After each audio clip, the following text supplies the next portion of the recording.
es cierto que todos los caminos conduzcan a Roma. Los lugares donde podemos ir son casi infinitos. ¿Ya decidiste dónde quieres ir hoy? Piénsatelo bien para no equivocarte. Toma en cuenta que el tablero de ajedrez ha cambiado. Hoy el rey se ha enterado que va desnudo. Y cuando el poderoso lo olvida, la verdad se encarga de desnudarlo. Hay que tener talento para pensar fuera de la caja, para combatir los prejuicios, los ajenos, pero sobre todo los propios. Cada quien posee una pieza única del rompecabezas. Por eso intentamos dialogar, para armarlo juntos. La palabra nos libera y la conversación nos empareja. Aquí no hay lugar común.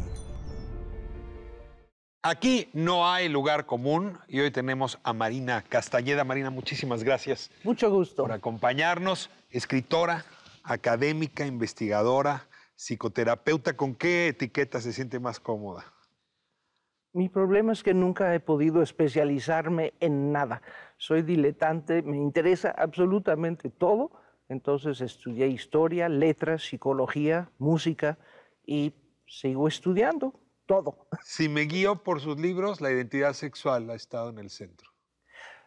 He escrito varios libros sobre la homosexualidad, el machismo que subyace a la homofobia, una novela, una pieza de teatro. Entonces ahí tampoco he sido capaz de especializarme.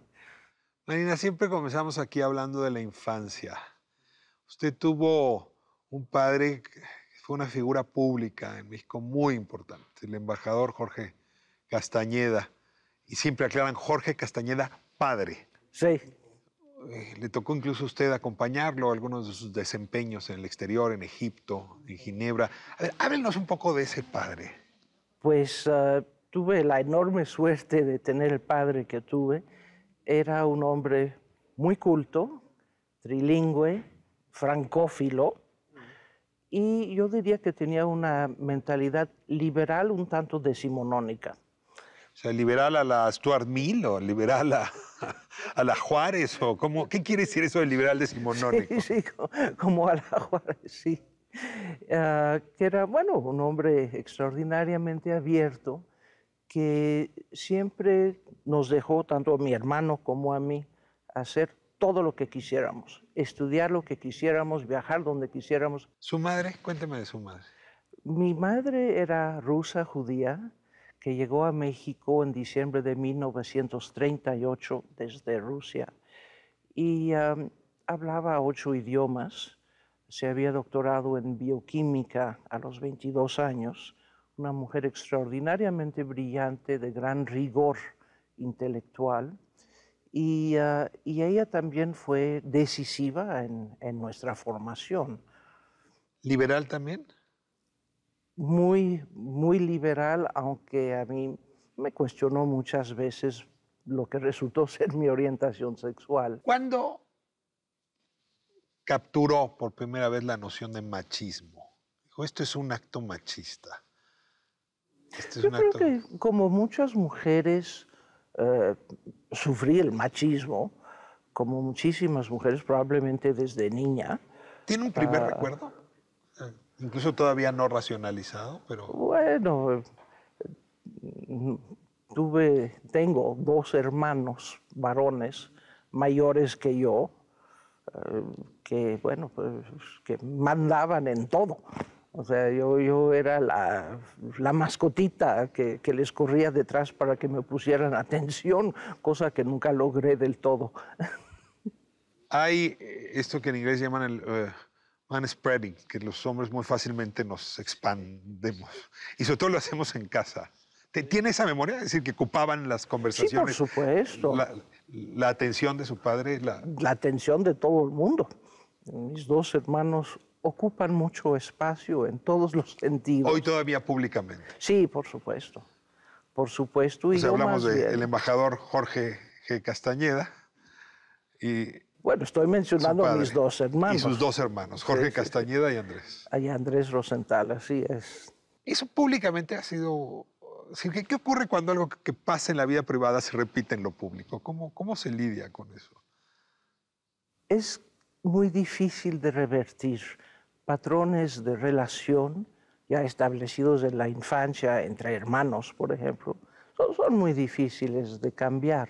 Entonces yo opté más bien a irme hacia la introspección, lo no público, lo que pasa adentro, la vida de las emociones, la vida del intelecto, de la imaginación.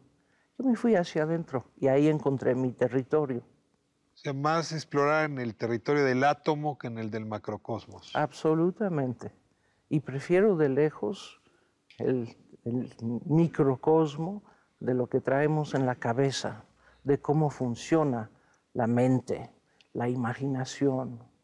Pero Marina, con todo, siguiendo o conociendo parte de su obra, el elemento del poder está muy presente. Es el poder en lo íntimo, en lo privado, pero el poder es uno de sus hitos, uno de sus argumentos, de sus intereses. Así como en mi familia el poder público y el poder político siempre fueron tema central, para mí el poder ha sido interesante a nivel íntimo, a nivel de las relaciones humanas entre amigos, entre parejas, en el amor, en la familia.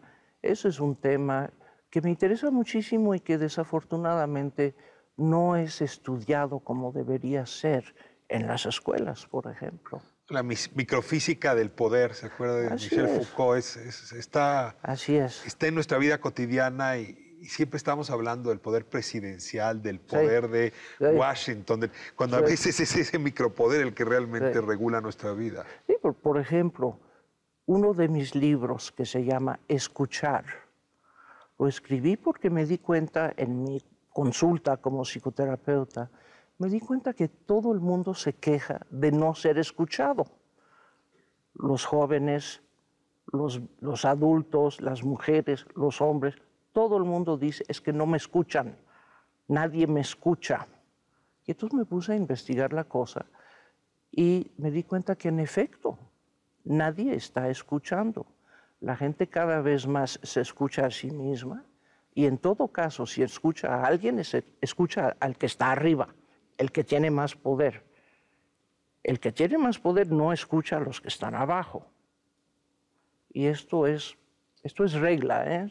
Esto es ley. Machismo Invisible, tengo que confesárselo, es un libro que no solamente me llamó la atención, tendría yo que confesarle aquí que me educó para tomar conciencia de esos elementos del machismo que está en la sociedad, que está en el ambiente y que luego está en mi persona. Es un texto formidable. Recomendaría leerlo a cualquier muchacho, por cierto, en su adolescencia. Yo le pregunto por qué Machismo Invisible fue de los primeros textos. Bueno, mi primer libro fue La experiencia homosexual.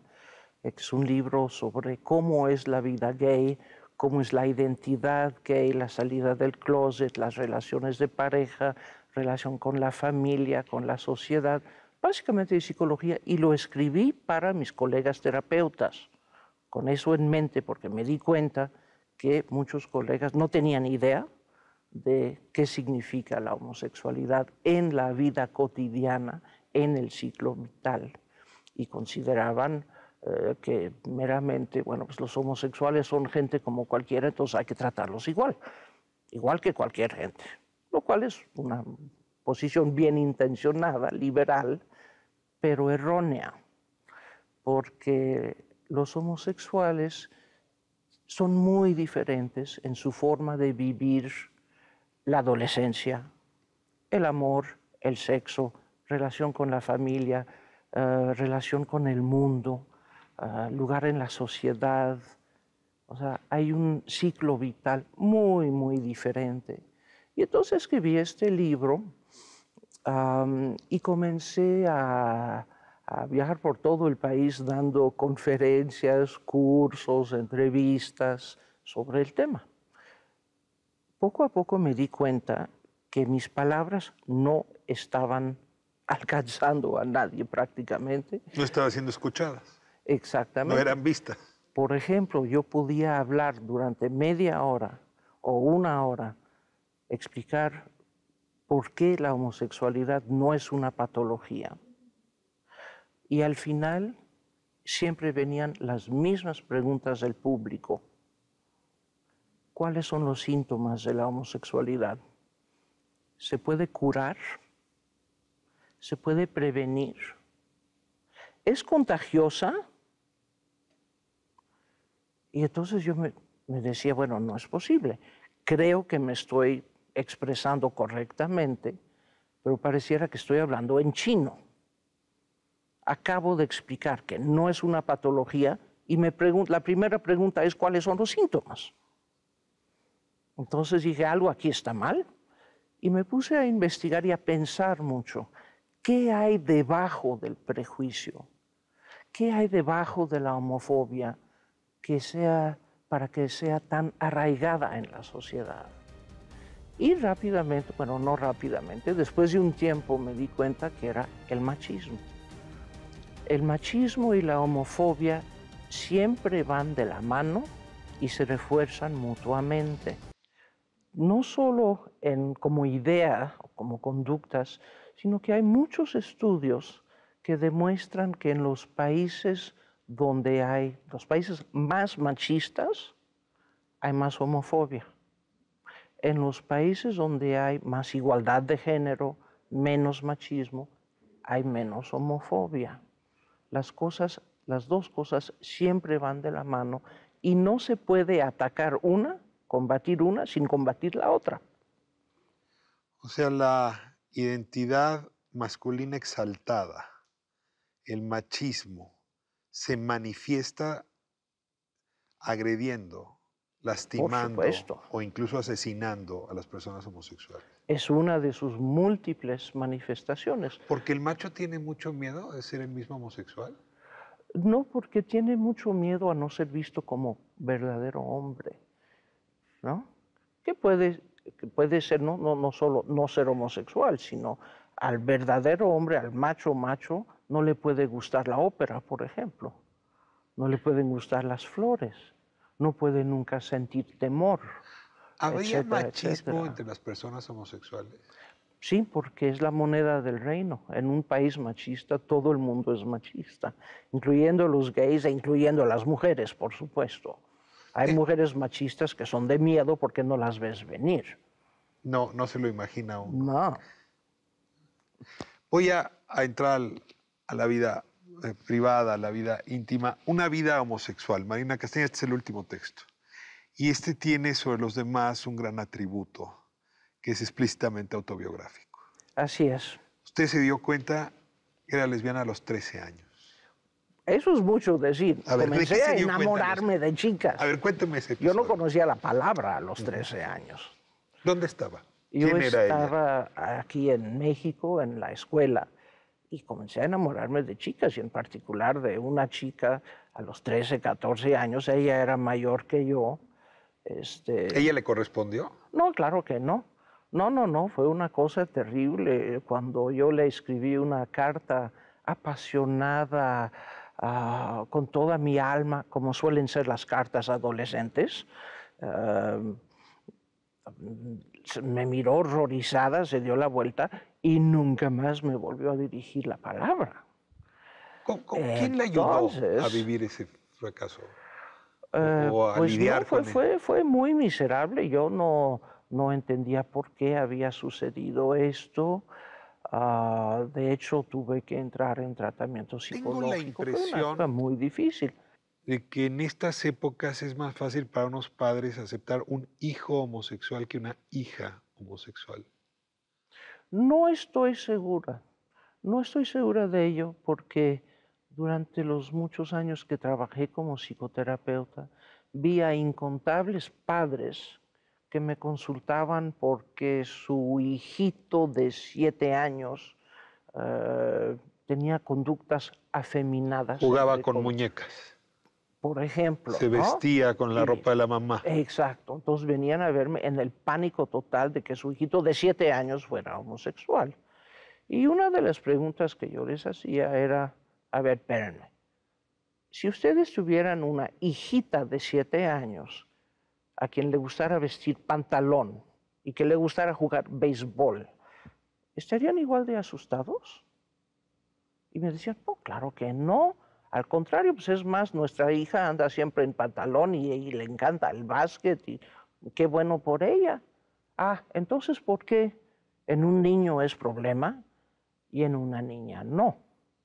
Ah, porque en una sociedad machista el rol, el papel, las conductas del hombre, del varón, son mucho más rígidas que las de una mujer. El varón que tenga conductas o actitudes afeminadas, entre comillas, la va a pasar muy, muy duro, ¿eh? Incluso yo he conocido a jóvenes heterosexuales que por ser tímidos o porque querían dedicarse a la música o al ballet o a las artes, eran estigmatizados y bulleados por sus compañeros, sufrían una homofobia terriblemente virulenta, sin ser ellos gays. Ahora, y tuvieron que abandonar el país, por cierto. Yo me pregunto a cuántos artistas hemos perdido. Por esta razón. Ahora, yo estoy haciendo aquí un acto injusto, que es colocar en la familia el espacio de discriminación mayor, pero es constatable que la escuela en un país como el nuestro no está diseñada para la inclusión. Ahora el nuevo modelo de escuela mexicana supone que tiene todo un discurso a propósito de la inclusión, pero bueno, esto tiene apenas 3 meses. Es decir, un lugar donde las maestras y los maestros no están preparados, donde los compañeros, los directivos no están preparados para generar espacios de dignidad para las personas homosexuales, es la escuela. Ricardo, el problema no es los homosexuales, el problema es los roles tan rígidos asignados a niños y niñas que reciben un trato diferente desde el día de su nacimiento. Desde cuando nacen le ponen aretitos a la bebé para que todo el mundo sepa que es niña y no niño. Incluso yo tuve una amiga francesa que se rehusaba a ponerle aretitos a su bebita. Se rehusaba absolutamente. Y todas las demás mamás le decían, pero ¿cómo es posible? Tienes que ponerle los aretitos porque si no, la gente va a pensar que es un niño. Ah, entonces esta diferenciación en los roles de género tan polarizados, tan extremos, ese es el problema. Y no es solo un problema para los homosexuales, es un problema para todo el mundo. Es un problema para los niños y para las niñas, para los hombres y para las mujeres. Ese es el problema de fondo.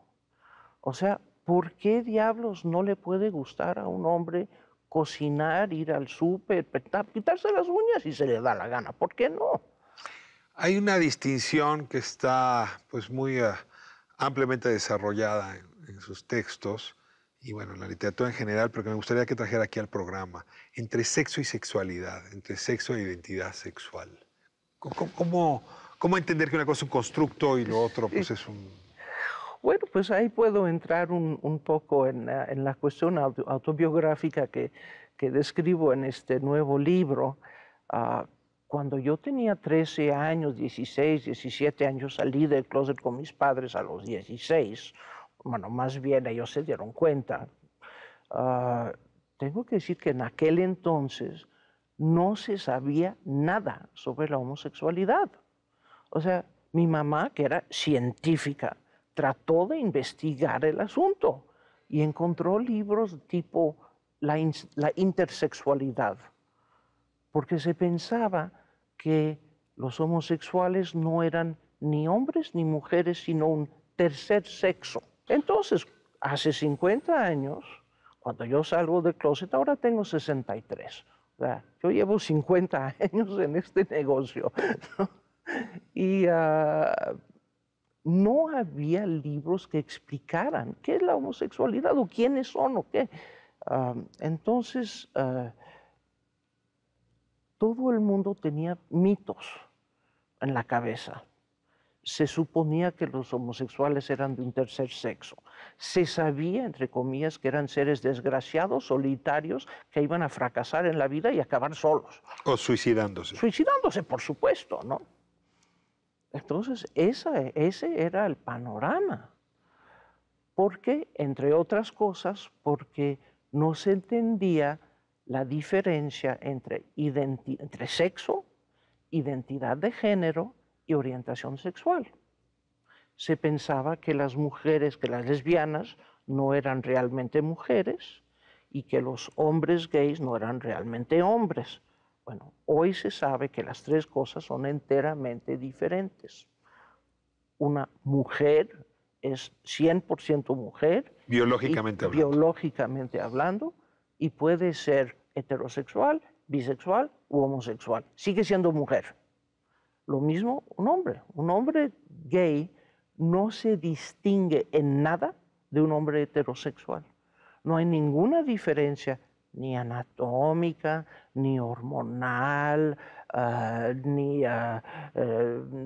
genética. No hay ninguna El tamaño del diferencia. cerebro, el tamaño del cráneo, tontería y media que he escuchado. Tontería y media que Porque además es increíble, ¿eh? O sea, gente que se presume científica. Así es, así es. Mira, se nos fue el tiempo, pero creo que esta conversación lo que hace es arrojarnos a correr a la librería y comprar una vida homosexual y yo diría el resto de tu obra. No sabes cuánto te agradezco que hayas venido hoy a compartir estas reflexiones. Y pues, si me permites, quisiera cerrar con una serie de preguntas muy rápidas, lo primero que te venga a la cabeza, que es como aquí concluimos las conversaciones. Palabra favorita.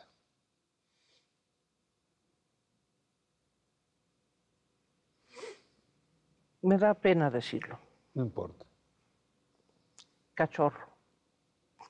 Palabra que más detestas.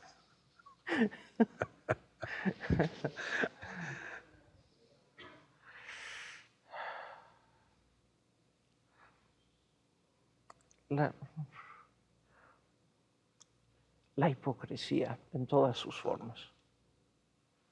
El sonido que más disfrutas. El silencio.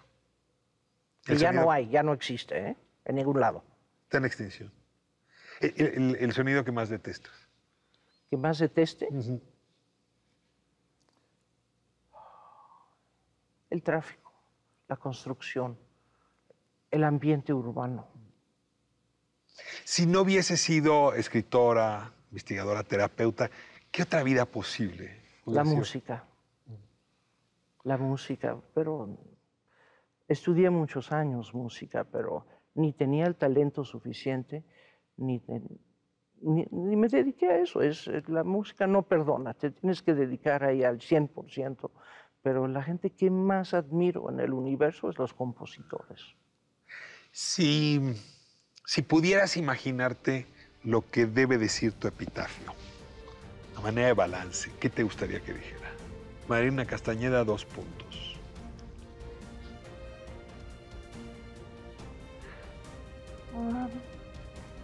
Trato de ayudar. Mira que lo has hecho. No sabes cuánto te agradezco estar aquí contigo. No puede haber lugar común. Muchas gracias. Muchas gracias, Ricardo. Un placer. Honradísimo. Nos vemos próximo sábado, 7 de la tarde. Esto es ADN 40. Aquí no hay lugar común.